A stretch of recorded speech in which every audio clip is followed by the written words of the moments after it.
To be confident is really hard, especially kung meron kang disability. But in this video, I'm gonna teach you guys kung ano yung mga tips or mga secrets na ginagawa ko on how did I became confident. So first is, you have to create an alter ego. So yung alter ego is, it is like you are creating a new identity or a new personality, a new version of yourself, in simple. So let's say, yung ikaw ngayon, sobrang mahiyain ka, tapos minsan ayaw mong lumabas kapag maraming tao, nahihiya ka kasi baka i-judge ka ng ibang tao kapag lumabas ka or kapag nakita nila yung disability mo. So dito ka nagagawa ng alter ego na kung saan yung new version of yourself, hindi siya mahiyain.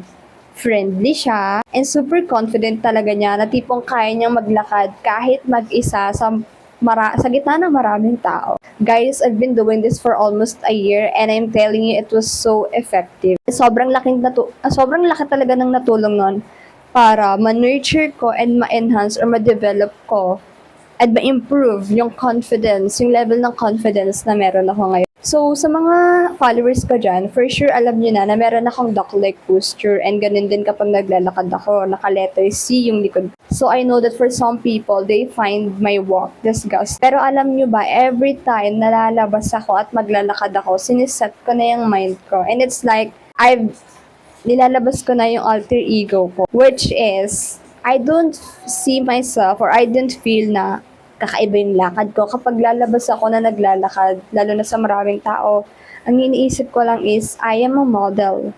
And kaya ako tinitingnan ng mga taong to, kasi nga nagmo-model ako. Ganun talaga yung iniisip ko, nagmo-model. Minsan pa nga kapag, alam mo yun, kapag sobrang parang ang saya-saya ko, sobrang jolly ko, nilalaro ko yan. Minsan nagko-cross legs pa ako or crosswalk pa ako.